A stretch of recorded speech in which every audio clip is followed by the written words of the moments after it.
पुलाहाश्रमं प्रव्राज। हरे कृष्ण प्रभु जी। हरे कृष्ण।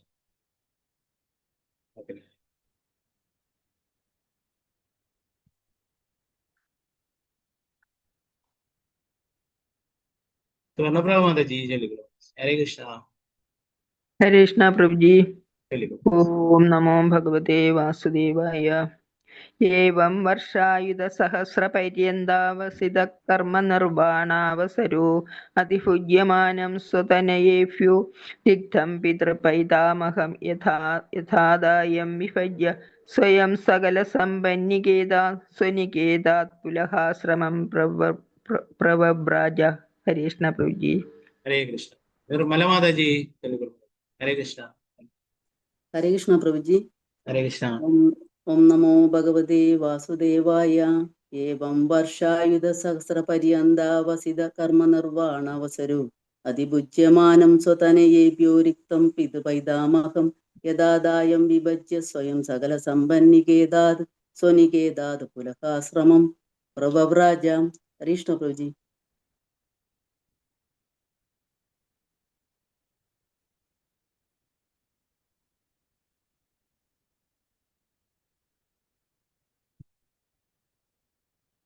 हरे कृष्ण। पद्मावती माता जी चलिए। हरे कृष्ण। हरे कृष्ण प्रभु जी। ओम नमो भगवते वासुदेवाय। एवं वर्षायुधसहस्रपर्यन्तवसित कर्मनिर्वाणावसरो अधिपूज्यमानं स्वजनयेभ्यरिक्तं पितृपैतमहं यदादाय विभज्य स्वयं सकलसम्पन्नकेतात् स्वनिकेतात् पुलहाश्रमं प्रव्रज। हरे कृष्ण प्रभु। हरे कृष्ण। गजाश्री माता जी चलिए। हरे हरे कृष्ण। कृष्ण प्रभु जी प्रणाम। प्रणाम। ओम नमो भगवते वासुदेवाय। एवं वर्षायुधसहस्रपर्यन्तवसित कर्मनिर्वाणावसरो अधिपूज्यमानं स्वतनयेभ्यो रिक्तं पितृपैतामहं यदादायं विभज्यं स्वयं सकलसम्पन्नकेतात् स्वनिकेतात् पुलहाश्रमं प्रव्रवाजहम्। हरे कृष्ण प्रभु जी।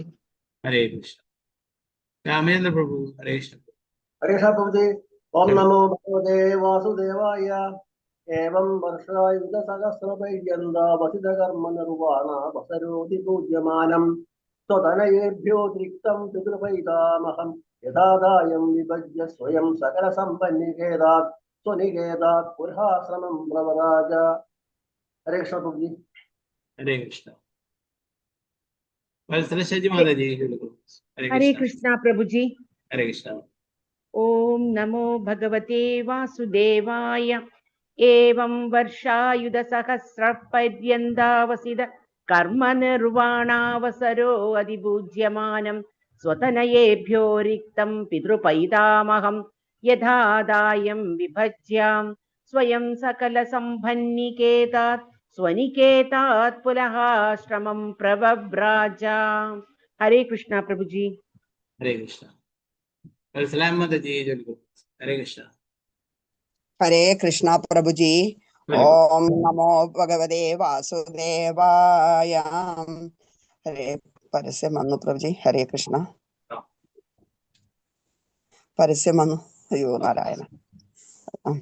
एवं वर्षायुधसहस्रपर्यन्तावसित कर्मनिर्वाणावसरो अधिपूज्यमानं सुदनयेभ्यो रिक्तं पितृपैतामहं यदादायं विभज्ये स्वयं सकलसम्पन्निकेतात् स्वनिकेतात् पुलहाश्रमं प्रव्रज। हरे कृष्ण प्रभु जी। हरे कृष्ण। शारदा जी नंबूदिरी माता जी चलिए। हरे कृष्ण प्रभु जी। हरे कृष्ण। ओम नमो भगवते वासुदेवाय। एवं वर्षायुधसहस्रपर्यन्तावसित कर्मनिर्वाणावसरो अधिपूज्यमानं स्वतनयेभ्यो रिक्तं पितृपैतामहं यथादायं विभज्य स्वयं सकलसम्पन्निकेतात् स्वनिकेतात् पुलहाश्रमं प्रव्रज। हरे कृष्ण प्रभु जी। हरे कृष्ण। ഓക്കെ. മറ്റുള്ളവർക്ക് അടുത്ത ശ്ലോകങ്ങൾ ചൊല്ലാം നമുക്ക് ഇതിന്റെ പ്രവർത്തനമാവാം.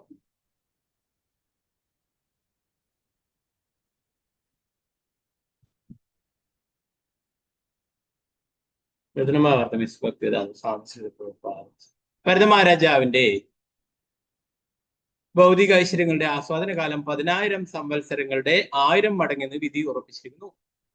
ആ കാലം പൂർത്തിയായപ്പോൾ അവൻ കുടുംബജീവിതത്തിൽ നിന്നും വിരമിക്കുകയും പിതാവിൽ നിന്നും പിതാമഹന്മാരിൽ നിന്നും ലഭിച്ചിരുന്ന പൈതൃക സമ്പത്ത് തന്റെ പുത്രന്മാർക്ക് വിഭജിച്ച് നൽകുകയും ചെയ്തു. അവൻ എല്ലാ ഐശ്വര്യങ്ങളുടെയും സംഭരണയായിരുന്ന പിതൃഗ്രഹം ഉപേക്ഷിച്ച് ഹരിദ്വാറിലെ പുലഹാശ്രമത്തിലേക്ക് പുറപ്പെടുകയും ചെയ്തു. സാളഗ്രാമശിലകൾ അവിടെ ലഭ്യമാണ്. ഭാവാർത്ഥം ശ്രീല പ്രഭുപാദ്. ദായബാഗ് നിയമപ്രകാരം ഒരുവന് പൈതൃകമായി ഒരു തോട്ടം ലഭിച്ചിട്ടുണ്ടെങ്കിൽ അവൻ അത് അടുത്ത തലമുറയ്ക്ക് കൈമാറണം. ഭരത മഹാരാജാവ് ഇത് ഉചിതമായി പാലിച്ചു. അവൻ ആദ്യം പൈതൃക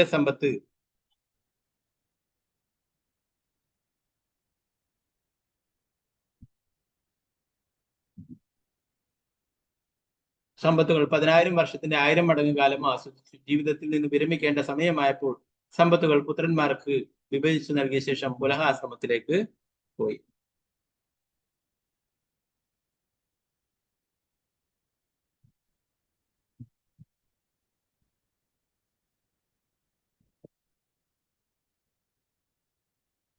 അടുത്ത ശ്ലോകം 9ാമത്തെ ശ്ലോകം.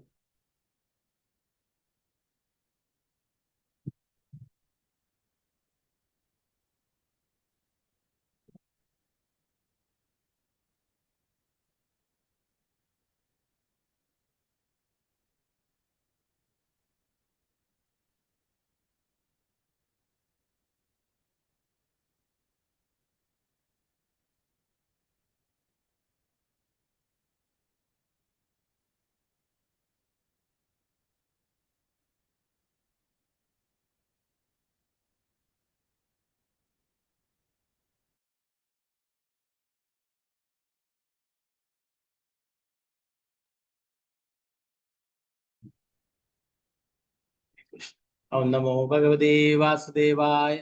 യത്ര വാവ ഭഗവാൻ ഹരിരത്യാനാം നിജജനാനാം വാത്സല്യേന സംനിതാപ്യത ഇച്ഛാരൂപേണ. യത്ര വാവ ഭഗവാൻ ഹരിരത്യാനാം നിജജനാനാം വാത്സല്യേന സന്നിധാപ്യത ഇച്ഛാരൂപേണ. ഹരേ കൃഷ്ണ. നേരത്തെ ചൊല്ലാൻ ബാക്കിയുണ്ട്. ശോഭ പ്രതിമാതാജി ചൊല്ലിക്കൊള്ളു. ഹരേ കൃഷ്ണ. ഹരേ കൃഷ്ണ പ്രഭുജി. ഓം നമോ ഭഗവതേ വാസുദേവായ. യത്ര ഭാവാ ഭഗവാൻ ഹരിര്യാതപി തത്യാനാം നിജജനാനാം വാത്സല്യേന സന്നിധാപ്യത ഇച്ഛാരൂപേണ. ഹരേ കൃഷ്ണ.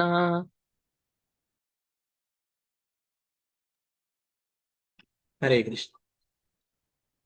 വസന്ത മാതാജി ചൊല്ലിക്കൊള്ളു മാതാജി. ഹരേ കൃഷ്ണ. ഹരേ കൃഷ്ണ പ്രഭുജി. ഹരേ കൃഷ്ണ. ഓം നമോ ഭഗവതേ വാസുദേവായ.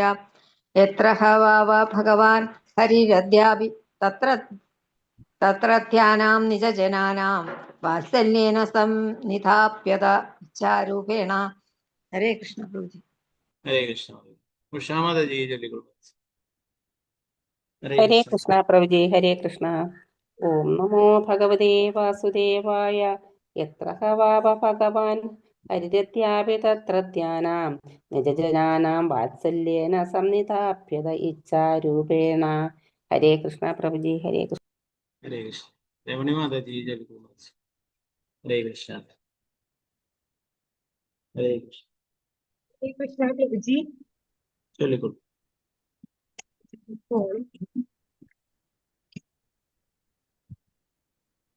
മാതാജി ഒന്നും കേൾക്കുന്നില്ല.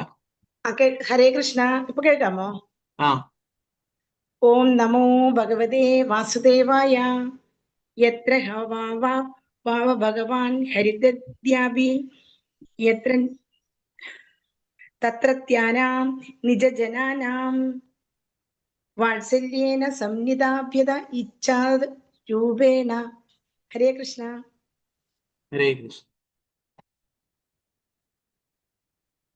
വിജയശ്രീ മാതാജി ചൊല്ലിക്കൊള്ളു. ഹരേ കൃഷ്ണ. ഹരേ കൃഷ്ണ. പ്രണാമം പ്രഭുജി. ഹരേ കൃഷ്ണ. ഓം നമോ ഭഗവതേ വാസുദേവായ. യത്ര വാവ ഭഗവാൻ ഹരിരദ്യാഭി തത്രത്യാനാം നിജജാനാനാം വാത്സല്യേന സംനിധാപ്യത ഇച്ഛാരൂപേണ. ഹരേ കൃഷ്ണ. ഹരേ കൃഷ്ണ. തനുപ്രതി മാതാജി ചൊല്ലിക്കോളൂ. ഹരേ കൃഷ്ണ. ഹരേ കൃഷ്ണ പ്രഭുജി. ഹരേ കൃഷ്ണ. ഓം നമോ ഭഗവതേ വാസുദേവായ. യത്ര വാവ ഭഗവാൻ ഹരിദ്രദ്യാപി തത്രത്യാനാം നിജജനാനാം വാത്സല്യേന സന്നിധാപ്യത ഇച്ഛാരൂപേണ. ഹരേ കൃഷ്ണ പ്രഭുജി. ഹരേ കൃഷ്ണ. മാതാജി മാതാജി ചൊല്ലിക്കോളൂ. ഹരേ ഹരേ കൃഷ്ണ. ഹരേ കൃഷ്ണ പ്രഭുജി. ഓം ചൊല്ലു. നമോ ഭഗവതേ വാസുദേവായ. യത്ര വാവ ഭഗവാൻ ഹരിരദ്യാപി തത്രത്യാനാം നിജജനാനാം വാത്സല്യേന സന്നിധാപ്യത ഇച്ഛാരൂപേണ. ഹരേ കൃഷ്ണ പ്രഭുജി. ഹരേ കൃഷ്ണ. സാവിത്രി ഉപേശ്വരി ദേവദാസ് മാതാജി ചൊല്ലു. ഹരേ കൃഷ്ണ പ്രഭുജി. പ്രണാമം പ്രഭുജി. പ്രണാമം. ഓം നമോ ഭഗവതേ വാസുദേവായ. യത്ര വാവ ഭഗവാൻ ഹരിരദ്യാപി തത്രത്യാനാം നിജജനാനാം വാത്സല്യേന സന്നിധാപ്യത ഇച്ഛാരൂപേണ. ഹരേ കൃഷ്ണ പ്രഭുജി. ഹരേ കൃഷ്ണ. ശോഭ വിജയ മാതാജി ചൊല്ലിക്കോളൂ. ഹരേ കൃഷ്ണ. മാതാജി അൺമ്യൂട്ട് ചെയ്തോളൂ മാതാജി. ശ്ലോകം ചൊല്ലുന്നുണ്ട്. ശോഭ വിജയ മാതാജി. ഹരേ കൃഷ്ണ. ഭാരതി മാതാജി ചൊല്ലിക്കോളൂ മാതാജി. ഹരേ കൃഷ്ണ. ഹരേ കൃഷ്ണ പ്രഭുജി. ഓം ചൊല്ലു. നമോ ഭഗവതേ വാസുദേവായ. യത്ര വാവ ഭഗവാൻ ഹരിമദ്യാപി തത്രത്യാനാം നിജജനാനാം വാത്സല്യേന സംനിധാപ്യത ഇച്ഛാരൂപേണ. ഹരേ കൃഷ്ണ. ഹരേ കൃഷ്ണ. ചിത്രജി മാതാജി ചൊല്ലിക്കോളൂ. ഹരേ കൃഷ്ണ. ഹരേ കൃഷ്ണ പ്രഭുജി. ഓം നമോ ഭഗവതേ വാസുദേവായ. യത്ര വാവ ഭഗവാൻ ഹരിരദ്യാപി തത്രത്യാനാം നിജജനാനാം വാത്സല്യേന സന്നിധാപ്യത ഇച്ഛാരൂപേണ. ഹരേ കൃഷ്ണ പ്രഭുജി.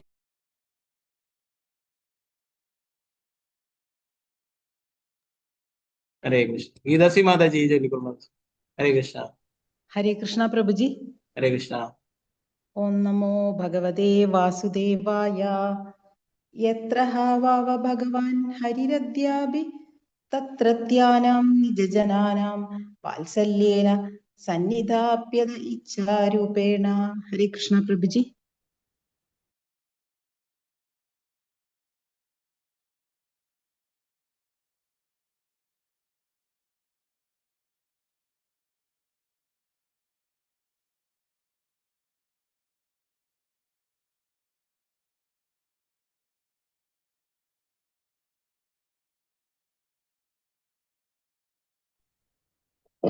ഹരേ കൃഷ്ണ പ്രഭു.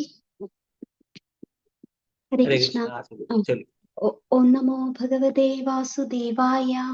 യത്ര വാവ ഭഗവാൻ ഹരിരദ്യാപി തത്രത്യാനാം നിജജനാനാം വാത്സല്യേന സന്നിധാപ്യത ഇച്ഛാരൂപേണ. ഹരേ കൃഷ്ണ പ്രഭു. ഹരേ കൃഷ്ണ. ബിന്ദുസിക്ക് മാതാജി ചൊല്ലിക്കോളൂ. ഹരേ കൃഷ്ണ പ്രഭുജി. ഓം നമോ ഭഗവതേ വാസുദേവായ. യത്ര വാസ ഭഗവാൻ ഹരിരദ്യാപി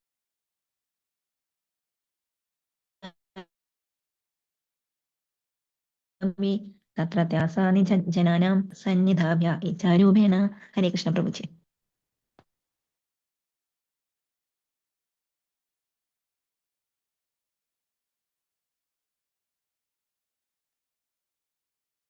ഗീതാടി മാതാജി ചൊല്ലിക്കോളൂ. ഹരേ കൃഷ്ണ. ഹരേ കൃഷ്ണ പ്രഭുജി. ചൊല്ലു. എത്ര ഓം നമോ ഭഗവതേ വാസുദേവായ. എത്ര വാവ ഭഗവാൻ ഹരിഹരദ്യാപി തത്രത്യാനാം നിജജനാനാം വാത്സല്യേന സന്നിധാപ്യത ഇച്ഛാരൂപേണ. ഹരേ കൃഷ്ണ പ്രഭുജി. ഹരേ കൃഷ്ണ. ഹരേ കൃഷ്ണ. ശോഭ വിജയ മാതാജി ചൊല്ലുന്നുണ്ടോ? മാതാജി ചൊല്ലിക്കോളൂ. ശ്ലോകം ചൊല്ലാനാണെങ്കിൽ അൺമ്യൂട്ട് ചെയ്തോളൂ. ഹരേ കൃഷ്ണ.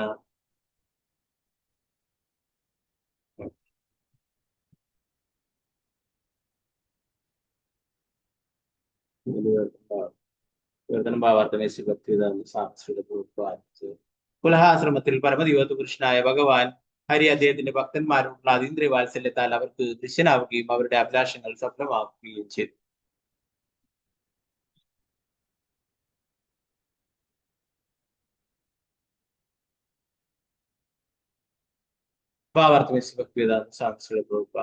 ഭഗവാൻ അദ്ദേഹത്തിന്റെ വ്യത്യസ്തങ്ങളായ അതീന്ദ്രിയ രൂപങ്ങളിൽ നിലകൊള്ളുന്നു. ബ്രഹ്മസംഹിതയിൽ പ്രസ്താവിച്ചിട്ടുള്ളതുപോലെ രാമാദിമൂർത്തിഷു കലാ നിയമേന തിഷ്ഠാൻ നാനാവതാരമകരോ ഭുവനേഷു കിന്തു കൃഷ്ണസ്വയം സമഭവത് പരമപുമാനിയോ ഗോവിന്ദമാദിപുരുഷം തമഹം ഭജ. ഭഗവാൻ അദ്ദേഹം തന്നെയായ കൃഷ്ണ ഭഗവാനായി പരമദിവ്യ കൃഷ്ണനായി ഭഗവാനായി സ്ഥിതി ചെയ്യുകയും രാമഭഗവാൻ, ബലദേവൻ, സംഘർഷണൻ, നാരായണൻ, മഹാവിഷ്ണു മുതലായ അദ്ദേഹത്തിന്റെ വിസ്തരണങ്ങളാൽ അകമ്പടി സേവിക്കപ്പെടുകയും ചെയ്തു. ഭക്തന്മാരുടെ ഇഷ്ടത്തിനനുസരിച്ച് ഈ രൂപങ്ങളിലെല്ലാം അദ്ദേഹത്തെ ആരാധിക്കുകയും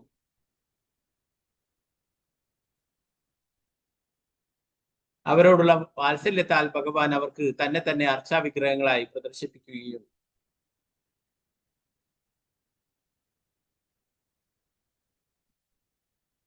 ചെയ്യുന്നു.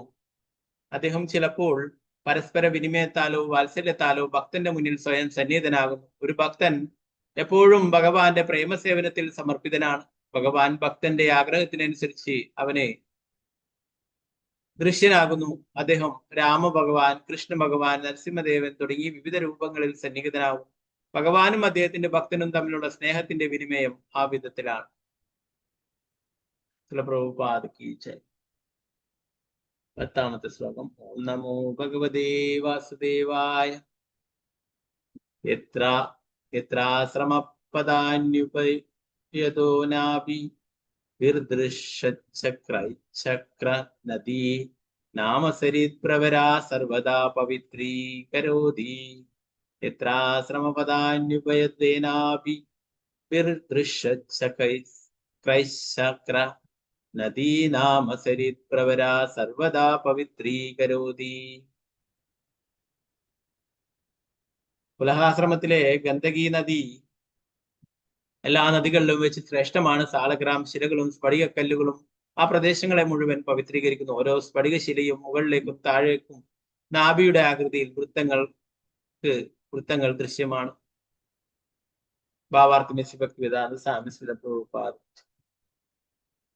സാളഗ്രാം ശിലകൾ കല്ലുകൾ പോലുള്ള ഒരു തരം സ്ഫടികങ്ങളാണ്. അവയിൽ മുകളിലേക്കും താഴേക്കും വൃത്തങ്ങളുടെ അടയാളങ്ങൾ രേഖപ്പെടുത്തി. ഈ ശിലകൾ ഗന്ദകി നദിയിൽ സുലഭമാണ്. ഗന്ദകി നദിയിലെ ജലം എവിടേക്കെല്ലാം ഒഴുകിയെത്തുന്നോ അവിടെമെല്ലാം പവിത്രീകരിക്കപ്പെടും. പ്രഭുപാദിക്ക്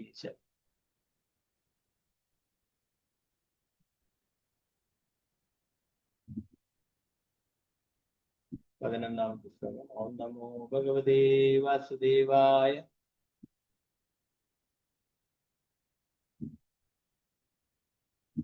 തസ്മിൻ വാവകില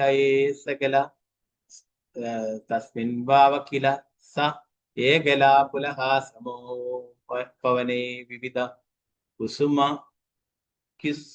കിസലയ തുളസീകാംബുവി കന്ദമൂല ഫലോപഹാശ്രേഷ സമീഹമാനോ ഭഗവത ആരാധനാം വിവിക്ത ഉപരത വിഷയാഭിലാഷ ഉപവൃതോ പശമ പരാം നിർവൃതി മവാപാം. തസ്മിൻ വാവകില സ ഏകലഃ പുലഹാശ്രമേ പവനേ വിവിധ കുസുമ മഗിസലയു തുളസീകാംബുവി കന്ദമൂല ഫലോപഹാരൈശ്ച സമീഹമാനോ ഭഗവത ആരാധനാം വിവിക്ത ഉപരത വിഷയാഭിലാഷ ഉപദോപശമ പരാം നിർവൃതിമവാ.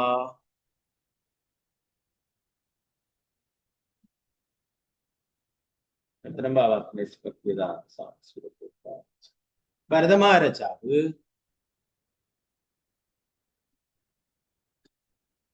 പുലഹാശ്രമത്തിലെ പൂവാടികളിൽ ഏകനായി വസിച്ചു. അദ്ദേഹം നാനാതരം പൂക്കളും തളിരുകളും തുളസീദളങ്ങളും വേരുകളും കിഴങ്ങുകളും ഫലങ്ങളും ഗന്ദകി നദിയിൽ നിന്നും ജലവും ശേഖരിച്ചു. ഇവയെല്ലാം കൊണ്ട് പരമദിവ്യത്വ കൃഷ്ണനായ ഭഗവാൻ വാസുദേവന് നിവേദ്യങ്ങൾ അർപ്പിച്ചും അദ്ദേഹത്തെ ആരാധിച്ചും സംതൃപ്തനായി. ഈ വിധത്തിൽ ഹൃദയം സമ്പൂർണമായി മാലിന്യമുക്തമായ അദ്ദേഹത്തിന് ഭൗതിക ആഗ്രഹത്തിനുള്ള ആഗ്രഹങ്ങളില്ലാതായി. എല്ലാ ഭൗതിക ആഗ്രഹങ്ങളും തുടച്ചു മാറ്റപ്പെട്ടു. ഈ സ്ഥിരാവസ്ഥയിൽ പൂർണ്ണ സംതൃപ്തി അനുഭവപ്പെട്ട അവൻ ഭക്തിത സേവനത്തിൽ സ്ഥിതി ചെയ്തു.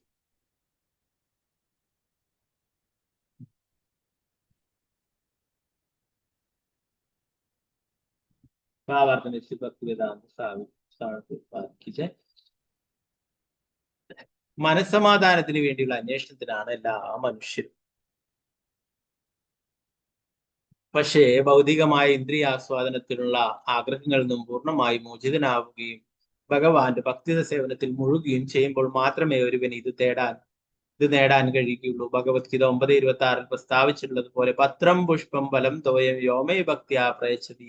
ഭഗവത് ആരാധന ഒട്ടും ചെലവുള്ള കാര്യമല്ല. ഒരുവനെ ഒരു ഇലയോ പൂവോ ഫലമോ അല്പം ജലമോ ഭഗവാന് സമർപ്പിക്കാം. ഭക്തിയോടും സ്നേഹത്തോടും കൂടി അവ സമർപ്പിക്കുമ്പോൾ പരമോന്നതനായ ഭഗവാൻ അവ സ്വീകരിക്കുന്നു.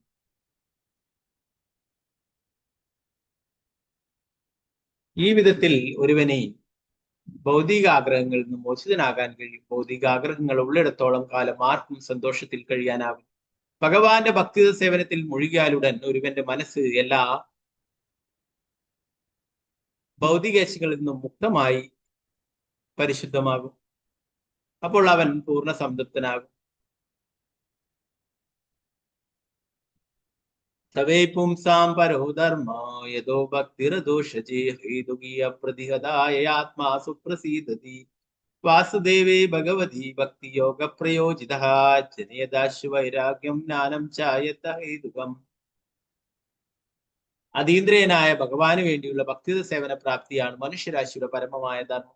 ആത്മാവിനെ പൂർണ്ണമായും സംതൃപ്തമാക്കുന്നതിന് അത്തരം ഭക്തിത സേവനങ്ങൾ പ്രേരണാരഹിതവും നിർവിഘ്നവുമായിരിക്കണം. പരമദിവോത്ത പുരുഷനായ ഭഗവാൻ ശ്രീകൃഷ്ണൻ അത്തരം ഭക്തിത സേവനം സമർപ്പിക്കുന്നതിലൂടെ ഒരുവന് വളരെ പെട്ടെന്ന് അഹേതുകമായ ജ്ഞാനവും ലോക വിരക്തിയും ആർജിക്കുവാൻ കഴിയും. ശ്രീമദ് ഭാഗവതം 1-2-6-7 പരമോന്നത വൈദിക സാഹിത്യമായ ശ്രീമദ് ഭാഗവതം നൽകുന്ന നിർദ്ദേശങ്ങളാണിവ. ഒരുവന് പുലഹാശ്രമത്തിൽ പോകാൻ കഴിഞ്ഞില്ലെന്ന് വരാം. പക്ഷേ എവിടെയായിരുന്നാലും ഒരു വ്യക്തി മുകളിൽ പറഞ്ഞ പ്രക്രിയകൾ പ്രകാരം ഭഗവാനെ സന്തോഷപൂർവ്വം ഭക്തി സേവനം അനുഷ്ഠിക്കണം. 12-ാമത്തെ ശ്ലോകം.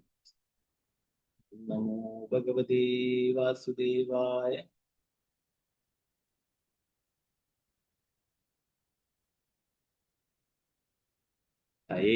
തയേത്തമവിരത പുരുഷ പരിചര്യയാ ഭഗവതി പ്രവർദ്ധമാനാനുരാഗപരദ്രുത ഹൃദയ ശൈഥില്യ പ്രഹർഷവേഗേനാത്മന്യു വിദ്യമാനാ രോമപുളക ഔത്കണ്ഠ്യ പ്രവൃത്ത പ്രണയ ബാഷ്പ നിരുദ്ധാവലോകനയന ഏവം നിചമാണരുണ ശരണാരവിന്ദാനുദ്യാന പരിചിത ഭക്തിയോഗേന പരിപ്ലുത പരമാഹ്ലാദ ഗംഭീര ഹൃദയ ഹൃദാവാഗാഢ തീഷ്ണസ്താമപി ക്രിയമാണാം ഭഗവത്സപര്യാം ന സസ്മാരാം തദേയേത്തമവിരത പുരുഷ പരിചര്യാ ഭഗവതി പ്രവർദ്ധമാനാനുരാഗ വരദ്രുത ഹൃദയ ശൈഥില്യ പ്രഹർഷവേഗേനാത്മന്യുദ്യ വിദ്യമാന രോമപുളക ഔത്കണ്ഠ്യ പ്രവൃത്ത പ്രണയ ബാഷ്പ നിരുദ്ധാവലോകനയന ഏവം നിചരമണ ആരുണ ശരണാരവിന്ദ അനുദ്യാന പരിചിത ഭക്തിയോഗേന പരിപ്ലുത പരമാഹ്ലാദ ഗംഭീര ഹൃദയ ഹൃദാവാഗാഢ തീഷ്ണസ്താമപി ക്രിയമാണാം ഭഗവത്സപര്യാം ന സസ്മാരാ.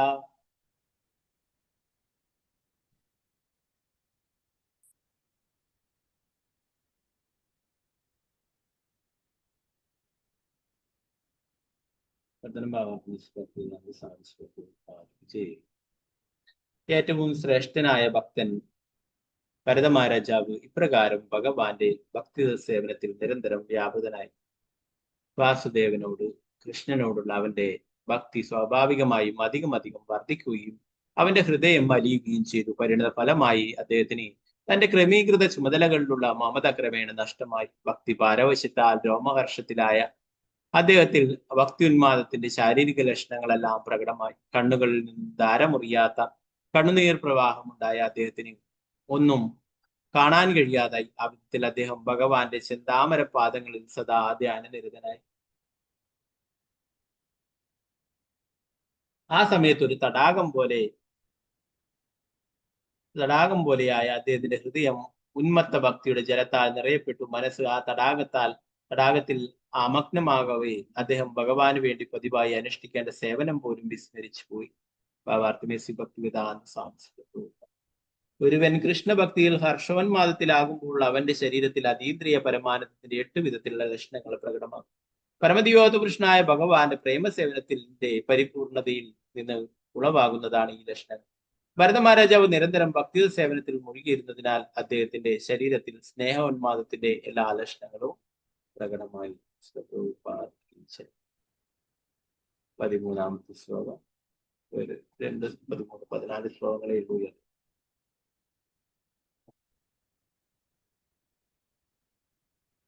ഓം നമോ ഭഗവതേ വാസുദേവായ.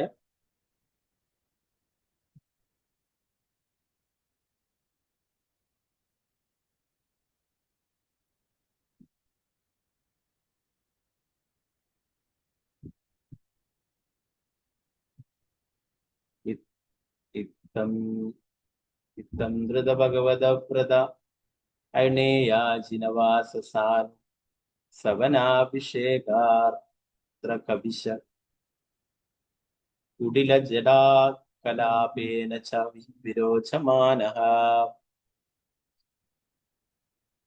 സൂര്യാർച്ചോ ഭഗവന്തം ഹിരണ്മയം പുരുഷമുജ്ജിഹാനേ സൂര്യമണ്ഡല അഭ്യുപതിഷ്ഠന്നേതതു ഹോവാച.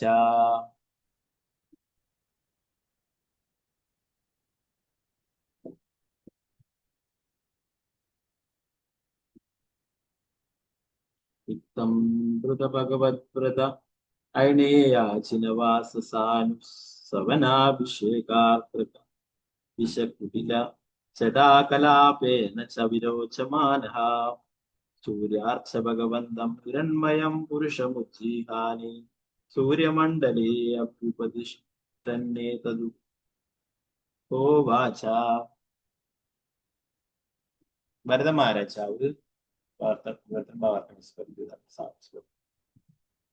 മഹാരാജാവ് വളരെ സുന്ദരനായി കാണപ്പെട്ടു. അദ്ദേഹത്തിന്റെ ശിരസിലെ ചുരുണ്ട് സമൃദ്ധമായ മുടി അദ്ദേഹം ദിവസം 3 തവണ സ്നാനം ചെയ്തിരുന്നതിനാൽ സദാ ഈർപ്പമാർന്നതായിരുന്നു. മാൻതോൽ ധരിച്ചിരുന്ന അദ്ദേഹം സൂര്യന്റെ ഉള്ളിൽ വസിക്കുന്ന സുവർണ തേജോ കിരണങ്ങളാൽ ക്രമപ്പെടുത്തിയ ശരീരമുള്ള നാരായണ ഭഗവാനെ ആരാധിച്ചു. ഋഗ്വേദ മന്ത്രങ്ങളാൽ നാരായണ ഭഗവാനെ ആരാധിച്ചിരുന്ന ഭരത മഹാരാജാവ് സൂര്യോദയ സമയത്ത് താഴെ പറയുന്ന മന്ത്രം ചൊല്ലിയിരുന്നു.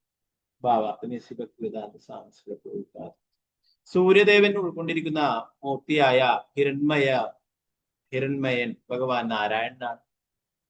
അദ്ദേഹം ഗായത്രി മന്ത്രത്താൽ ആരാധിക്കപ്പെടുന്നു. ഓം ഭുർഭുവ സ്വഃ തത്സവിതുർവരേണ്യം ഭർഗോ ദേവസ്യ ധീമഹി. ഋഗ്വേദത്തിലെ മറ്റു ചില മന്ത്രങ്ങളാലും അദ്ദേഹം ഉപാസിക്കപ്പെടാറുണ്ട്. ഉദാഹരണത്തിന് ദേയാ സദാ സവിതിർ മണ്ഡല മധ്യവർത്തി. നാരായണ ഭഗവാൻ സൂര്യന്റെ ഉള്ളിൽ സ്ഥിതി ചെയ്യുന്നു. അദ്ദേഹത്തിന് സ്വർണവർണ്ണമാണ്.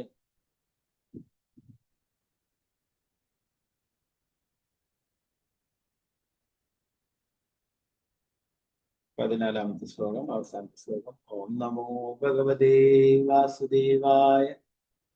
പരോരജസ്സവിദുർജാത വേദോ ദേവസ്യ ഭർഗോ മനസേദം ജജാന സുരേദസാദ പുനരാവിശ്യ ജഷ്ടേ ഹംസം ഘൃതാണാം നൃഷദൃഗ്വിരാമിമാ. പരോരജസ്സവിദുർജാത വേദോ ദേവസ്യ ഭർഗോ മനസേദം ജനാന സുരേദസാദ പുനരാവിശ്യ ജഷ്ടേ ഹംസം ഘൃതാണാം നൃഷദൃഗ്വിരാമിമാ. പരമദിവ്യോത്തമ പുരുഷനായ ഭഗവാൻ ശുദ്ധസത്യത്തിൽ സ്ഥിതി ചെയ്യുന്നു. അദ്ദേഹം ഈ പ്രപഞ്ചത്തെ മുഴുവൻ പ്രകാശിപ്പിക്കുകയും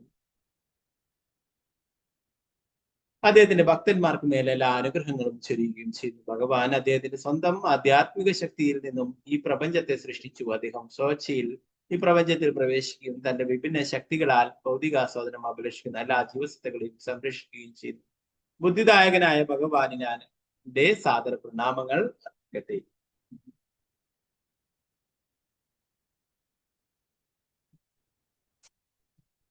ഭാവാത്മ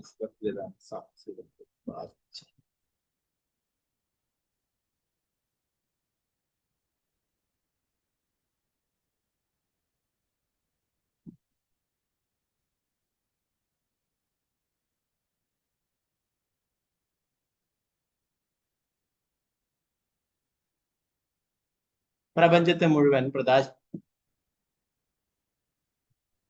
മുഴുവൻ പ്രകാശിപ്പിക്കുന്ന നാരായണന്റെ മറ്റൊരു വിസ്തരണമാണ്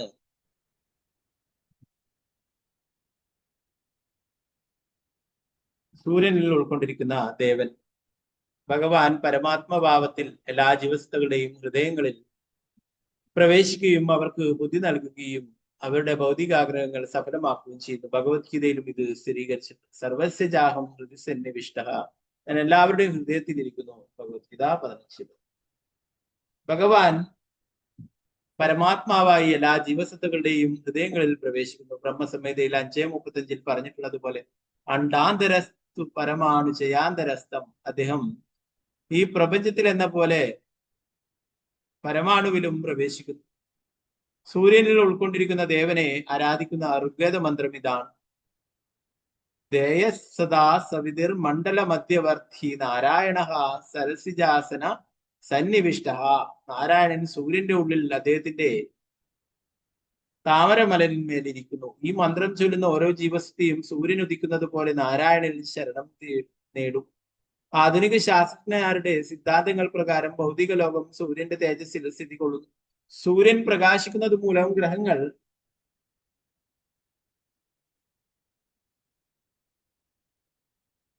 പ്രദക്ഷിണം ചെയ്യുകയും സസ്യങ്ങൾ വളരുകയും ചെയ്യുന്നു. ചന്ദ്രപ്രകാശം സസ്യങ്ങളെയും ഔഷധങ്ങളെയും വളരാൻ സഹായിക്കുമെന്നും നമുക്ക് വിവരമുണ്ട്. വാസ്തവത്തിൽ സൂര്യന്റെ ഉള്ളിരിക്കുന്ന നാരായണനാണ് സമഗ്ര പ്രപഞ്ചത്തെയും സംരക്ഷിക്കുന്നത്. അതിനാൽ നാരായണൻ ഗായത്രി മന്ത്രത്താൽ അഥവാ ഋഗ്വേദ മന്ത്രത്താൽ ആരാധിക്കപ്പെടുന്നു. പ്രഭുപാദ് ജയ്. ശ്രീമദ് ഭാഗവതം 5-ാം സ്കന്ധം 7-ാം അധ്യായം ഭരത മഹാരാജാവിന്റെ കർമ്മങ്ങൾ എന്ന് ഭക്തിവേദാന്ത വ്യാഖ്യാനം പ്രകാരം സമാപിക്കുന്നു. പ്രഭുപാദ് ജയ്.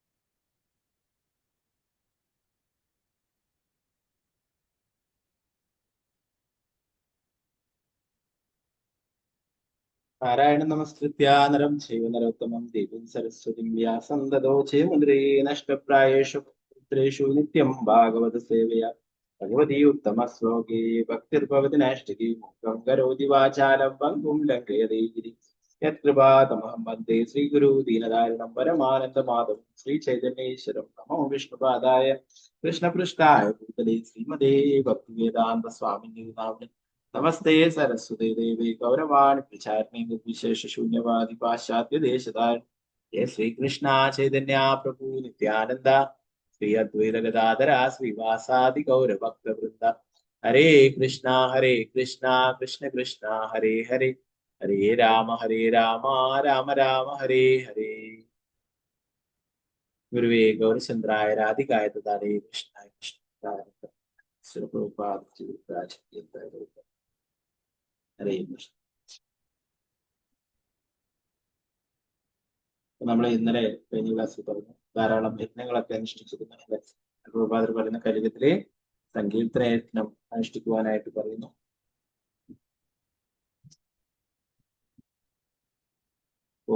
പരമദിവോധ കൃഷ്ണനായിട്ടുള്ള ഭഗവാനെ സംതൃപ്തനാക്കാൻ വേണ്ടിയിട്ടാണ് ഭരത മഹാരാജാവ് യജ്ഞങ്ങളൊക്കെ അനുഷ്ഠിച്ചിരുന്നത് നേരത്തെ പറഞ്ഞ ഓരോ ദേവന്മാർക്ക് നൽകുന്ന യജ്ഞങ്ങളും അതൊക്കെ ഭഗവാന്റെ ഓരോരോ അംഗങ്ങൾക്ക് നൽകുന്ന യജ്ഞങ്ങളായിക്കൊണ്ടായിരുന്നു ചെയ്തിട്ടുണ്ടായിരുന്നു. പ്രഭാതിൽ പറയുന്നു, ഭരത മഹാരാജാവിന്റെ നിർദ്ദേശങ്ങൾ പിന്തുടർന്ന് നാം നമ്മുടെ വ്യക്തിപരമായ സംതൃപ്തിക്ക് വേണ്ടി കർമ്മങ്ങൾ അനുഷ്ഠിക്കാതെ പരമദിവ്യ പുരുഷനായ ഭഗവാന്റെ സംതൃപ്തിക്ക് വേണ്ടിയിട്ട് കർമ്മങ്ങൾ ചെയ്യണമെന്നാണ്. ഭഗവാനെ സംതൃപ്തനാക്കാനായിട്ടാണ് എല്ലാ കാര്യങ്ങളും ചെയ്യേണ്ടത്.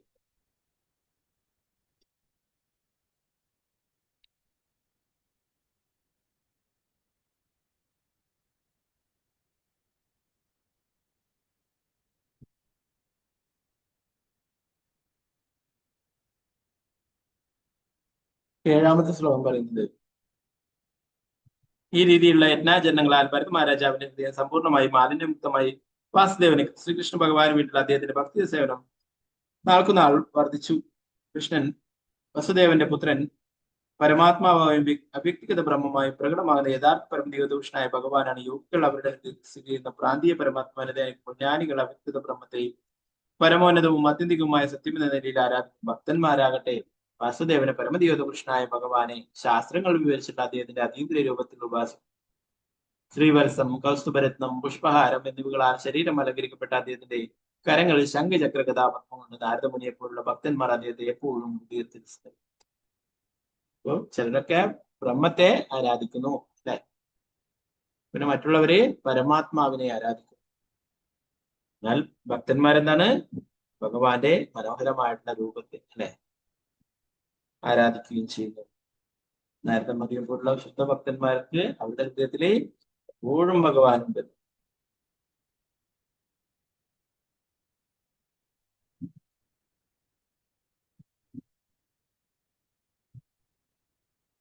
പരമാത്മാവ് എല്ലാ ജീവികളുടെയും ഹൃദയത്തിൽ സ്ഥിതി ചെയ്യുന്ന അദ്ദേഹത്തിന് പ്രതീകാത്മകമെന്ന 4 ആയുധങ്ങൾ വഹിച്ചുള്ള 4 കരങ്ങളുടെ ഹൃദയത്തിലുള്ള പരമാത്മാവിനെ കുറിച്ച് ചിന്തിക്കുന്ന എല്ലാ ഭക്തരും പരമദിവദപുരുഷനായ ഭഗവാൻ ക്ഷേത്രത്തിലെ വിഗ്രഹത്തെ പോലെ ആരാധിക്കുകയാണ് ചെയ്യുന്നത്. ഭഗവാന്റെ നിർവ്യക്തിഗത ഭാവത്തെക്കുറിച്ചും അദ്ദേഹത്തിന്റെ ശരീരത്തിലെ കിരണങ്ങളായ ബ്രഹ്മജ്യോതിസിനെ കുറിച്ചും അവർ മനസ്സിലാക്കുന്നു. ഭഗവാനിലെ എല്ലാം അടങ്ങിയിരിക്കും അല്ലെ. ചില ആൾക്കാർ ലൈറ്റിനെ മാത്രം, ഭഗവാന്റെ ശരീരത്തിൽ വരുന്ന ജ്യോതിസിനെ മാത്രം ആരാധിക്കും അല്ലെ. അതിലും ഉയർന്നിട്ടുള്ളതാണ് പരമാത്മാ രൂപത്തിൽ ഭഗവാനെ അറിയുന്ന ഏറ്റവും ഉയർന്ന തലത്തിലുള്ളതാണ് ഭഗവാൻ എന്ന ബ്രഹ്മേതി പരമാത്മേതി ഭഗവാനിധി ശക്തി. നമ്മൾ ശ്രീമദ് ഭാഗവതം പഠിക്കും. ഏറ്റവും ഉയർന്ന തലത്തിലുള്ള ആരാധനയാണ്. ഇവിടെ ഭരത മഹാരാജാവ് ഭഗവാനെ എപ്പോഴും ആരാധിച്ചിരുന്നു, എപ്പോഴും ഭഗവാനെ സ്മരിച്ചിരുന്നു. ഭരത മഹാരാജാവിന്റെ കാലഘട്ടത്തെ കുറിച്ച് പറയുന്നത് 8ാമത്തെ ശ്ലോകത്തിൽ പറയുന്നു. ഭരത മഹാരാജാവിന്റെ ഭൗതിക ഐശ്വര്യങ്ങളുടെ ആസ്വാദന കാലം 10,000 സംവത്സരങ്ങളുടെ 1000 മടങ്ങെന്ന് വിധി ഉറപ്പിച്ചിരുന്നു. 10,000 × 1000 എത്രയാണ്? 10 ലക്ഷമാണോ? 10,000 × 10 ആയാൽ തന്നെ 1 ലക്ഷമായി അല്ലെ. ഓ, അങ്ങനെ കോടിക്കണക്കിന് വർഷങ്ങള് ഭരത മഹാരാജാവ് രാജ്യം ഭരിച്ചിരുന്നു. ആ കാലം പൂർത്തിയാക്കിയ അവൻ കുടുംബജീവിതത്തിൽ നിന്നും വിരമിക്കുകയും പിതാവിൽ നിന്നും പിതാമഹന്മാരിൽ നിന്നും ലഭിച്ചിരുന്ന പൈതൃക സമ്പത്ത് തന്റെ പുത്രന്മാർക്ക് വിഭജിച്ച് നൽകുകയും ചെയ്തു. അവൻ എല്ലാ ഐശ്വര്യങ്ങളുടെയും സംഭരണിയായിരുന്ന പിതൃഗൃഹം ഉപേക്ഷിച്ച് ഹരിദ്വാറിലെ പുലഹാശ്രമത്തിലേക്ക് പുറപ്പെടുകയും ചെയ്തു. സാലഗ്രാം ശിലകൾ അവിടെ ലഭ്യമാണ്. ഇത്രയും കാലം രാജ്യം ഭരിക്കുകയും അതിനോടൊന്നും അറ്റാച്ച്മെന്റ് ഇല്ലാതെ അതൊക്കെ ഉപേക്ഷിച്ച് തന്റെ മക്കൾക്ക് അതൊക്കെ ഭരണമൊക്കെ നൽകുകയും പിന്നീട് പുലസ്താശ്രമം അവിടേക്ക് പുലഹാശ്രമത്തിലേക്ക് പുറപ്പെടുകയും ചെയ്തു. അവിടെയാണ് ഗണ്ഡകി നദിയും സാലഗ്രാം ശിലകളൊക്കെ ഉള്ളത്.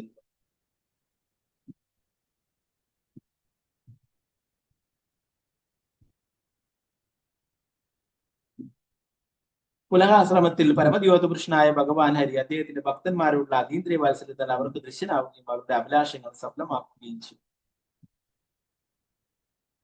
ഭഗവാൻ അദ്ദേഹത്തിന്റെ വ്യത്യസ്തങ്ങളായ അതീന്ദ്രിയ രൂപങ്ങളിൽ നിലകൊള്ളുന്നു. ബ്രഹ്മസംഹിതയിൽ പ്രസ്താവിച്ചിട്ടുള്ളതുപോലെ രാമാതിമൂർഷകളാ നിയമേന തിഷ്ഠാൻ നാനാവതാര മകരോ ഭുവനേഷു കൃഷ്ണ സ്വയം സമഭവത് പരമകുമാരിയോ ഗോവിന്ദമാദിപുരുഷം തമം ഭജ.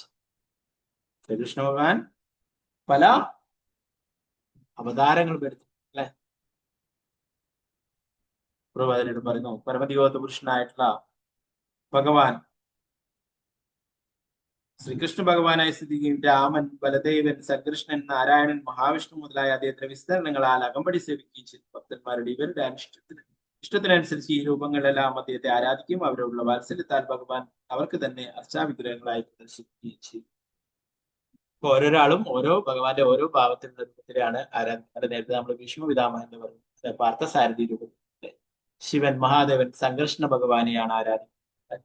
ഓരോരാളും ഹനുമാൻ, ശ്രീരാമചന്ദ്ര ഭഗവാനെയാണ് ആരാധിക്കുന്നത്. അപ്പൊ ഓരോരാളും അവർക്ക് ഇഷ്ടപ്പെട്ടുള്ള രൂപത്തെ ആരാധിക്കും.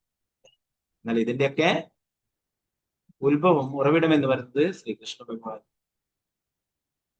അദ്ദേഹം ചിലപ്പോൾ പരസ്പര വിനിമയത്താലോ വാത്സല്യത്താലോ ഭക്തന്റെ മുന്നിൽ സ്വയം സന്നിഹിതനാകുന്ന ഒരു ഭക്തൻ എപ്പോഴും ഭഗവാന്റെ പ്രേമസേവനത്തിന് സമർപ്പിതനാണ്. ഭഗവാൻ ഭക്തന്റെ ആഗ്രഹത്തിനനുസരിച്ച് അവന് ദൃശ്യനാകുന്ന അദ്ദേഹം രാമ ഭഗവാൻ, കൃഷ്ണ ഭഗവാൻ, നരസിംഹദേവൻ തുടങ്ങി വിവിധ രൂപങ്ങളിൽ സന്നിഹിതനാകുന്ന ഭഗവാനും അദ്ദേഹത്തിന്റെ ഭക്തനും തമ്മിലുള്ള സ്നേഹത്തിന്റെ വിനിമയം ആ വിധത്തിലാണ്. ഭക്തന്മാരെ ഏത് തരത്തിലാണോ ഭഗവാനെ ആരാധിക്കുന്ന ആ തരത്തിൽ ഭഗവാൻ അവർക്ക് ദർശനം നൽകുന്നു, അവർക്ക് അവരുടെ മുന്നിൽ അർച്ചാമൂർത്തിയായിട്ട് രക്ഷപ്പെടുകയും. ഹനുമാൻ ഭഗവാന്റെ പരിശുദ്ധ ഭക്തനാണ്. ഹനുമാന്റെ ചൈതന്യ മഹാപ്രഭുന്റെ ലീലയിലെ ഹനുമാന്റെ അവതാരമാണ് മുരാരി ഗുപ്ത എന്ന് പറയുന്നത്. ആ മുരാരി ഗുപ്ത എപ്പോഴും രാമന്റെ നാമമാണ് ജപിച്ചത്. ശ്രീ ചൈതന്യ മഹാപ്രഭു കൃഷ്ണന്റെ നാമം ജപിക്കുവാനായിട്ട് പറയുക. എന്നാലേ കൃഷ്ണന്റെ നാമം എനിക്ക് വരുന്നില്ല, എന്റെ നാവിൽ എപ്പോഴും രാമന്റെ നാമം ജപിക്കാനായിട്ട് സാധിക്കുന്നു എന്നുള്ളത്.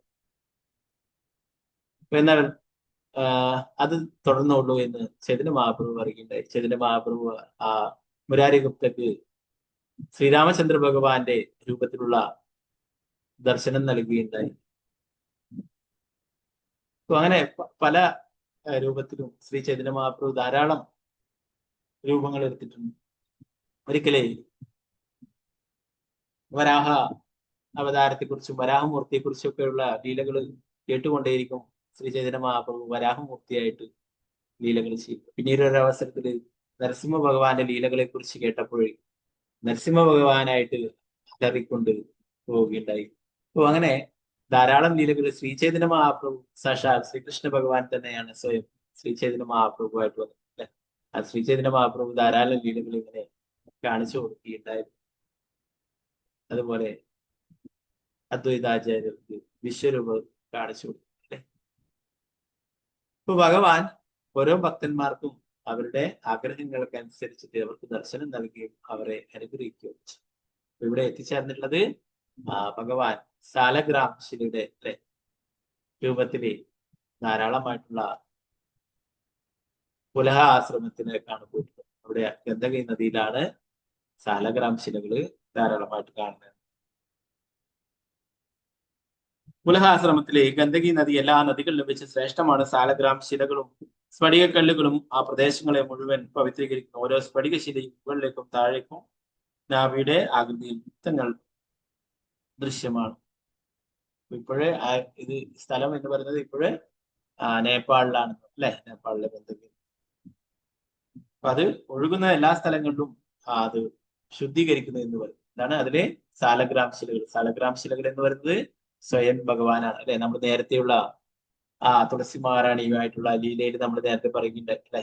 ഭഗവാൻ എല്ലാ ഭക്തന്മാർക്കും കാരുണ്യം നൽകുവാനായിട്ട് ഭഗവാൻ ശിലയായിട്ട് അവതരിപ്പിക്കുകയുണ്ടായി, സാലഗ്രാം ശിലയായിട്ട് അവതരിപ്പിക്കുകയുണ്ടായി. അതുപോലെ തുളസി മഹാറാണി ആ ഒരു സസ്യത്തിന്റെ രൂപത്തിൽ ഇവിടെ അവതരിക്കുകയുണ്ടായി. എല്ലാ ഭക്തന്മാർക്കും ഭക്തി സേവനങ്ങൾ അനുഷ്ഠിക്കുവാൻ. അപ്പോ ഈ സാലഗ്രാം ശിലകൾ ധാരാളമായിട്ടുള്ള സ്ഥലത്തേക്കാണ് പോയിട്ടുള്ളത് ഭരത മഹാരാജ്. സാലഗ്രാം ശിലകൾ കല്ലുകൾ പോലെയുള്ള ഒരു തരം സ്ഫടികങ്ങളാണ്. അവയിൽ മുകളിലേക്കും താഴേക്കും വൃത്തങ്ങളുടെ അടയാളങ്ങൾ രേഖപ്പെടുത്തുന്നു. ഈ ശിലകൾ ഗന്ദകി നദിയിൽ സുലഭമാണ്. ഗന്ദകി നദിയിലെ ജലം എവിടേക്കെല്ലാം ഒഴുകിയെത്തുന്നുവോ അവിടമെല്ലാം പവിത്രീകരിക്കുന്നു. സാലഗ്രാം ശിലകൾ എന്ന് പറയുന്നത് സാക്ഷാൽ ഭഗവാൻ തന്നെയാണ്, വിഷ്ണു തന്നെയാണെന്ന് പറയുന്നു. അപ്പൊ അതിന് അത്രയും പ്രാധാന്യമുണ്ട്. ധാരാളം സാലഗ്രാം ശിലകൾ ചില ആൾക്കാരൊക്കെ ധാരാളം സാലഗ്രാം ശിലകൾ ആരാധന. വൃന്ദാവനത്തിലെ ഹരീന്ദ്രദാസ് പ്രഭുജി അദ്ദേഹത്തിന്റെ കയ്യില് 3000-ഓളം സാലഗ്രാം ശിലകൾ, 2000-ലേറെ സാലഗ്രാം ശിലകൾ. അപ്പൊ ഇതിനെയൊക്കെ എല്ലാ ദിവസവും അഭിഷേകം ചെയ്ത് ഇതിനൊക്കെ തുളസിയും ചന്ദനവും ഒക്കെ വെച്ചിട്ട് അതിനെ പൂജകളൊക്കെ ചെയ്യും. 3000-ഓളം സാലഗ്രാം ശില. ഒരു സാലഗ്രാം ശിലകൾക്ക് തന്നെ പൂജ ചെയ്യാൻ വേണ്ടിയിട്ട് വളരെ ബുദ്ധിമുട്ട്. അപ്പൊ ഇത്രയും സാലഗ്രാം ശിലകളൊക്കെ പൂജിക്കും. പല ഭക്തന്മാരും അവർ കൊടുക്കുന്ന ഗിഫ്റ്റ് ആയിട്ട് കൊടുക്കുന്നത് അങ്ങനെ പലതരം. അവർക്ക് പ്രവചിക്ക് എല്ലാം ചില ആൾക്കാർ മാർക്കറ്റിലൊക്കെ പല സ്ഥലങ്ങളിലും പറ്റിക്കും. വേറെ കല്ലുകളൊക്കെ കൊടുത്തിട്ട് സാലഗ്രാം ശിലകളാണ്. അപ്പൊ അവര് എന്നാൽ ഹരിദാസ് പ്രഭുവിന് ഓരോ നോക്കിയാൽ അറിയാം സാലഗ്രാം ശിലയാണോ ഒറിജിനലാണോ അല്ല ഇത് വളരെ ഒന്ന് ബിസിനസ് ആണ് എല്ലാം അല്ലെ. ഓൺലൈനിലും മറ്റുള്ളതിലും ഒക്കെ സാലഗ്രാം ശിലകൾ എന്നൊക്കെ പല സ്ഫടിക കല്ലുകളൊക്കെ കൊടുത്തിട്ട് പറ്റിക്കും ജനങ്ങളൊക്കെ.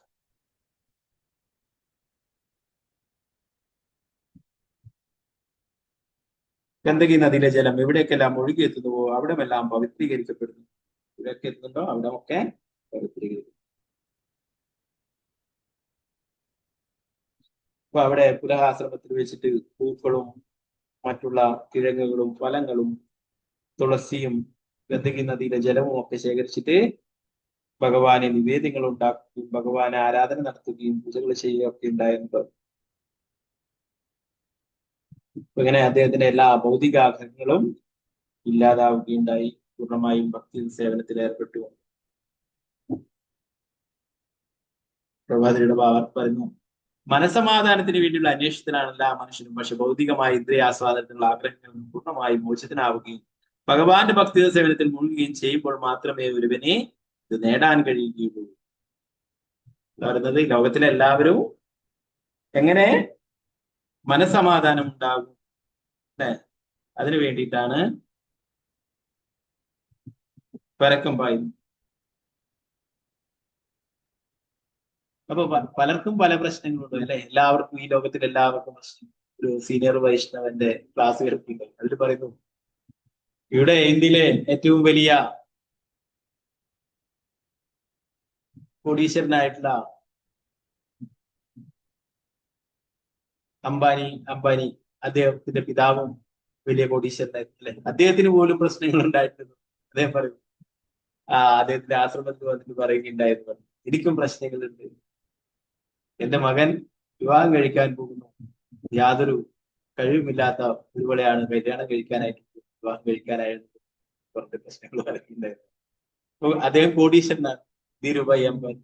അദ്ദേഹത്തിന്റെ മകൻ ഒരു സാധാരണ സ്ത്രീയെ വിവാഹം കഴിക്കാൻ പോകുന്നു എന്ന് പറഞ്ഞിട്ട് പരാതി പറയുകയുണ്ടായി. ഒരു മനസമാധാനം ഉണ്ടായെന്ന് പറയും. അറിയാം, ഇന്ന് അദ്ദേഹം ഏറ്റവും വലിയ കോടീശ്വരനാണ് അല്ലെ. അദ്ദേഹത്തിന്റെ ഭാര്യയും അതുപോലെ തന്നെ ആ ബിസിനസ്സിലൊക്കെ സഹായിക്കുമൊക്കെ. അത് പറഞ്ഞിരുന്നത് വെച്ച് കഴിഞ്ഞാൽ കോടീശ്വരനായിട്ടും അദ്ദേഹത്തിനും പ്രശ്നങ്ങളുണ്ട്. അദ്ദേഹം ഒരു ഭക്തന്റെ അടുത്ത് പോയിട്ട് പറഞ്ഞു, എനിക്ക് പ്രശ്നങ്ങളുണ്ട്, എന്താണ് ഇതിനൊരു പരിഹാരം? ഈ ലോകത്തില് എല്ലാവർക്കും പ്രശ്നങ്ങളുണ്ട് അല്ലെ. അപ്പൊ അതിൽ നിന്നുള്ള മോചനം എന്താണ്? ഭക്തിയുടെ സേവനങ്ങളിലൂടെ മാത്രമേ സാധ്യമാകൂ എന്ന് പ്രഭുപാദരുടെ പറഞ്ഞു. എപ്പോഴാണോ ഇന്ദ്രിയാസ്വാദനത്തിനുള്ള ഭൗതിക ലോകം ആസ്വദിക്കാനുള്ള പ്രവണതകൾ കുറച്ചു കൊണ്ടുവരുന്നു, ഭക്തിയുടെ സേവനങ്ങൾ അനുഷ്ഠിക്കുന്നത്, അപ്പോൾ മാത്രമേ യഥാർത്ഥ മനസ്സമാധാനം ലഭിക്കൂ.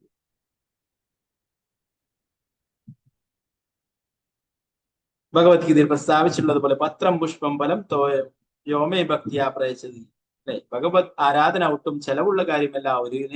ഒരു ഇലയോ പൂവോ അല്പം ഫലമോ ജലമോ ഭഗവാനെ സമർപ്പിക്കാം. ഭക്തിയോടും സ്നേഹത്തോടും കൂടി അവ സമർപ്പിക്കുമ്പോൾ പരമോന്നതനായ ഭഗവാൻ അവ സ്വീകരിക്കുന്നു. ഈ വിധത്തിൽ ഒരുവന് ഭൗതികാഗ്രഹങ്ങളിൽ നിന്നും മോചിതനാവാനായിട്ട് കഴിയും.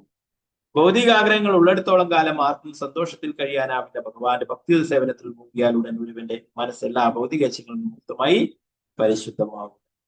ഭക്തി സേവനങ്ങൾ അനുഷ്ഠിക്കുമ്പോൾ മാത്രമേ മനസ്സമാധാനം, യഥാർത്ഥ മനസ്സമാധാനം ലഭിക്കുകയുള്ളൂ, ഭൗതികാഗ്രഹങ്ങളൊക്കെ കുറഞ്ഞു വരികയുള്ളൂ എന്ന് പ്രഭുപാദരുടെ പറഞ്ഞു. ഇതിന് വലിയ പണച്ചിലവൊന്നുമില്ല അല്ലെ, വളരെ എളുപ്പത്തിൽ ചെയ്യാൻ പറ്റുന്നതാണ്. നമ്മള് കഴിഞ്ഞ ക്ലാസ്സിൽ തുളസി മഹാറാണിയുടെ ലീലകൾ എടുക്കുമ്പോൾ നമ്മൾ പറയുകയുണ്ടായി. ഒരു തുളസീതളം കൊടുത്താൽ തന്നെ ആ ഭക്തനെ ഒന്നും നൽകാനില്ലാണ്ട് ഭഗവാനെ തന്നെ നൽകുമെന്ന് പറയുകയുണ്ടായി അല്ലെ.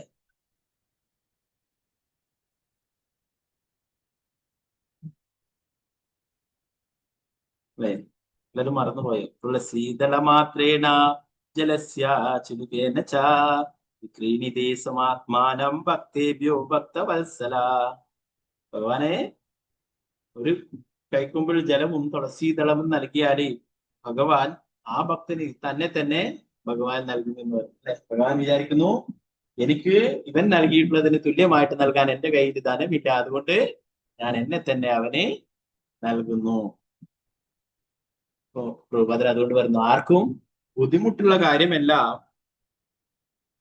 ഈ ഭഗവാൻ പറഞ്ഞിട്ടുള്ള ഈ വസ്തുക്കൾ നൽകുക എന്നുള്ളത് അല്ലെ. ഭരത മഹാരാജാവ് ചെയ്തിട്ടുള്ള പോലെ വലിയ യത്നങ്ങളൊന്നും ചെയ്യേണ്ട, അതിനുള്ളത് നമുക്ക് സാധിക്കില്ല. എന്നാലേ ആർക്കും സാധിക്കും, ഏത് പരമദരിദ്രനും സാധിക്കും എന്ന് പ്രഭുപാദർ പറയുന്നു അല്ലെ. നേരത്തെ നമ്മൾ പുറപ്പെട്ട് വായിക്കുന്നുണ്ട്. അപ്പൊ അത് പറയുന്നു, ഏത് പരമദരിദ്രനും ഒരു തുളസി ഇലയോ ഒരു പൂവോ അല്ലെ ഒരു പഴമോ ഭഗവാൻ സമർപ്പിക്കാം, അല്ലെ അല്പം ജലമോ. ഇതൊന്നും സമർപ്പിക്കാൻ കഴിയുന്നില്ല, അല്പം ജലം ഭഗവാന് സമർപ്പിക്കാം. ജലമില്ലാത്ത ഒരു സ്ഥലമില്ല. ഒരു അല്പം ജലം ഭഗവാന് സമർപ്പിക്കുകയാണെങ്കിൽ അതുപോലും ഭഗവാൻ സ്വീകരിക്കും, സ്നേഹത്തോടും ഭക്തിയോടും സമർപ്പിക്കും.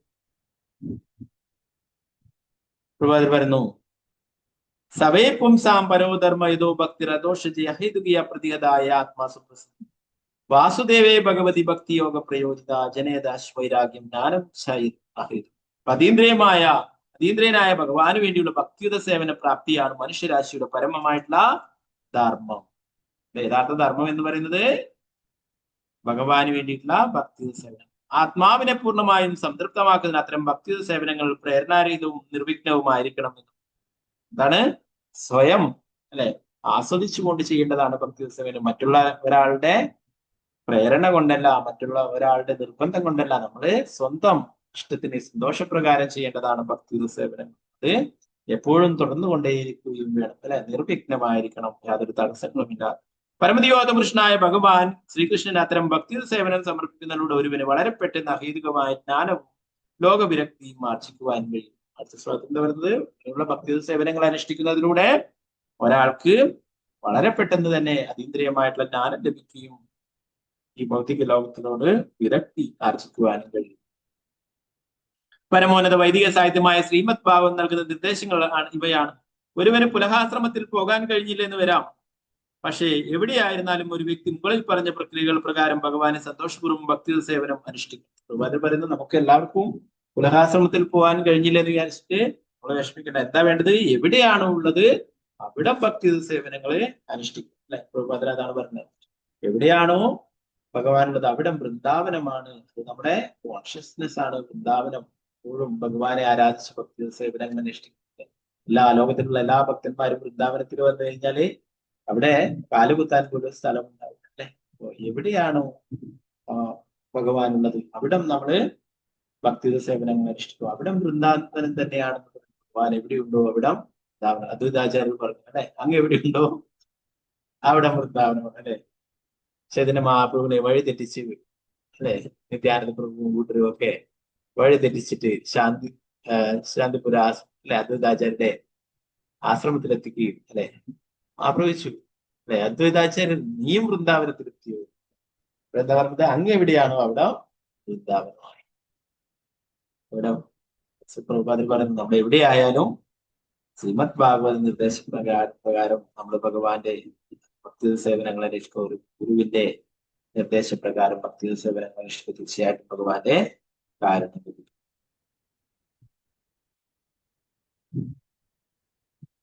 ഏറ്റവും ശ്രേഷ്ഠനായ ഭക്തൻ ഭരത മഹാരാജ വിപ്രംഭരും ഭക്തിയുത സേവനത്തിൽ നിരന്തരം വ്യാപൃതനായ വാസുദേവനോട് കൃഷ്ണനോടുള്ള അവന്റെ ഭക്തി സ്വാഭാവികമായി അധികം വർദ്ധിക്കുകയും അവന്റെ ഹൃദയം വലിയുകയും ചെയ്തു. പരിണതഫലമായി അദ്ദേഹത്തിന് തന്റെ ക്രമീകൃത ചുമതല മമത ക്രമേണ നഷ്ടമായി. ഭക്തി പാരവശ്യത്താൽ രോമഹർഷത്തിലായ അദ്ദേഹത്തിന് ഭക്തിന്മാദത്തിന്റെ ശാരീരിക ലക്ഷണങ്ങളെല്ലാം പ്രകടമായി. എല്ലാ ഭക്തിയുത സേവനങ്ങളും അനുഷ്ഠിക്കുക വഴി അദ്ദേഹത്തിന് അതീന്ദ്രിയ ആനന്ദം ലഭിക്കുകയുണ്ടായി. അദ്ദേഹം ഹർഷോന്മാദ അവസ്ഥയിൽ എത്തിച്ചേരുകയുണ്ടായി. അദ്ദേഹത്തിന്റെ ശരീരത്തിലെല്ലാ ലക്ഷണങ്ങളും കാണുകയുണ്ടായെന്ന് ഒരുവൻ കൃഷ്ണഭക്തിയാൽ ഹർഷോന്മാദത്തിലാകുമ്പോൾ അവന്റെ ശരീരത്തിൽ അതീന്ദ്രിയ പരമാനന്ദത്തിന്റെ 8 വിധത്തിലുള്ള ലക്ഷണങ്ങൾ പ്രകടമാകും. പരമദൈവപുരുഷനായ ഭഗവാന്റെ പ്രേമസേവനത്തിന്റെ പരിപൂർണതയിൽ നിന്ന് ഉളവാകുന്നതാണ് ഈ ലക്ഷണങ്ങൾ.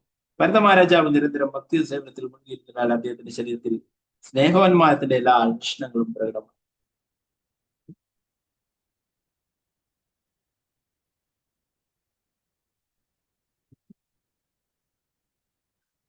ഭരത മഹാരാജാവ് ഗായത്രി മന്ത്രങ്ങളെ ചൊല്ലിക്കൊണ്ട്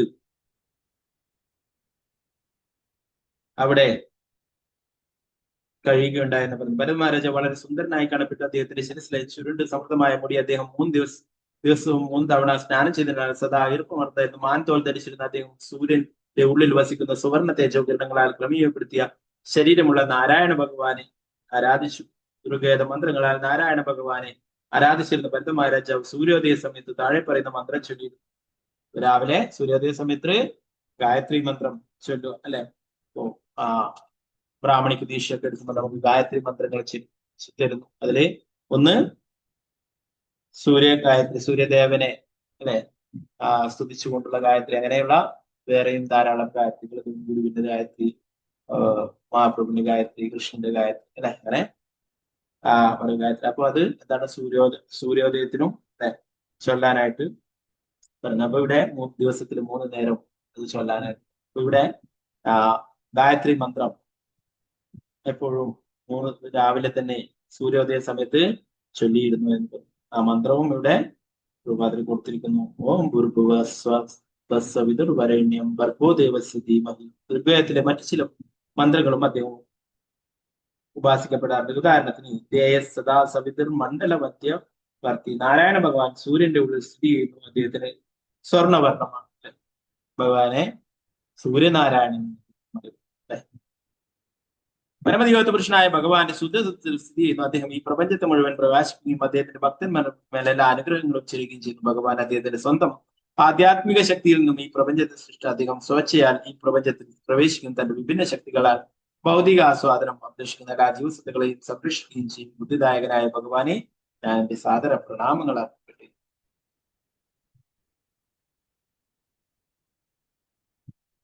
പ്രപഞ്ചത്തെ മുഴുവൻ പ്രകാശിക്കുന്ന നാരായണന്റെ മറ്റൊരു വിസ്തരണമാണ് സൂര്യൻ ഉൾക്കൊണ്ടിരിക്കുന്ന ദേവൻ. ഭഗവാൻ പരമാത്മഭാവത്തിൽ എല്ലാ ജീവസത്തുകളെയും ഹൃദയങ്ങളിൽ പ്രവേശിക്കുകയും അവർക്ക് ബുദ്ധി നൽകുകയും അവരുടെ ഭൗതിക ആഗ്രഹങ്ങളെ സഫലമാക്കുകയും ചെയ്യുന്നു. ഭഗവത്ഗീതയിലും ഇത് സ്ഥിരീകരിച്ചിട്ട് സർവ്വസ്റ്റാകും ഞാൻ എല്ലാവരുടെയും ഹൃദയത്തിലിരിക്കും.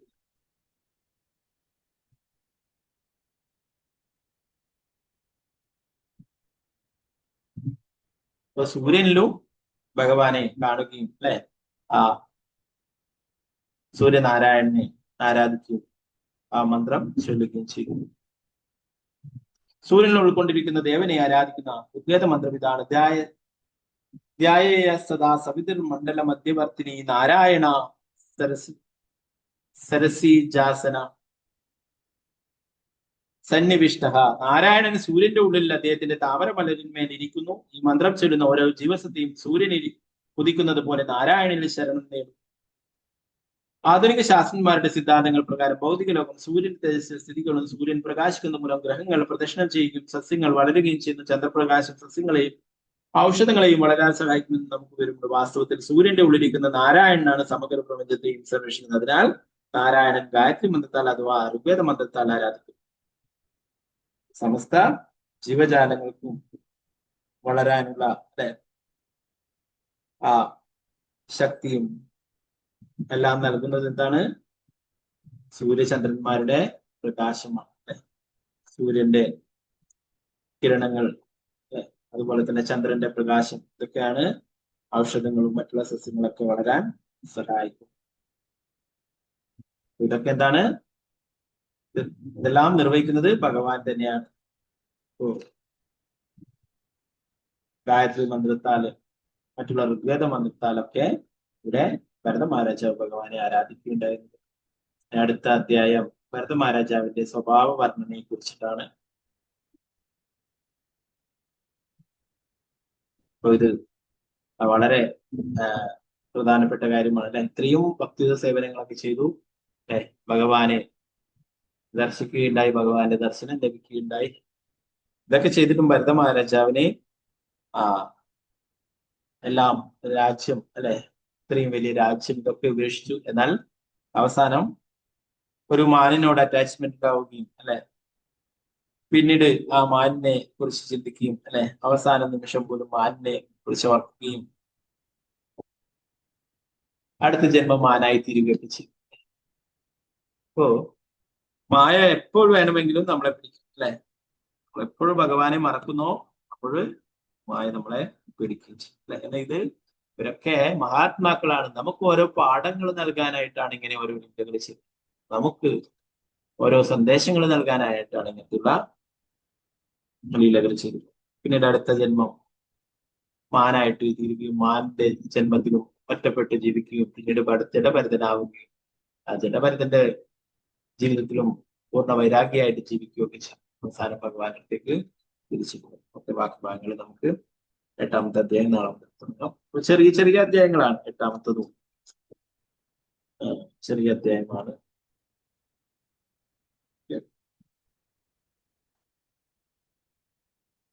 8ാമത്തത് 31. ഗ്രന്ഥരായ ശ്രീമദ് ഭാഗവതം വിജയ പ്രഭുപാദ് ജഗന്മരാജ് വിജയ. ഹരേ കൃഷ്ണ. ഇപ്പൊ കാർത്തിക മാസം അവസാനം നമ്മൾ കുറച്ച് പുറകോട്ടായി, അതുകൊണ്ടാണ് ഞാൻ ഇതിനെ ആ അധ്യായം തീർക്കാൻ വെച്ചത്. ഹരേ കൃഷ്ണ. വംശകൽപതരുപശ കൃപാസിന്ധുഭ്യ അവശാപതി കാനാം പാവനേഭ്യോ വൈഷ്ണവേഭ്യോ അനന്തകുടി വൈഷ്ണവ പ്രഭുപാദ് ജഗന്മരാജ് വിജയ. വേറെ ഒന്നുമില്ലെങ്കിൽ നമുക്ക് ക്ലാസ് വെച്ച് കൊടുക്കാം.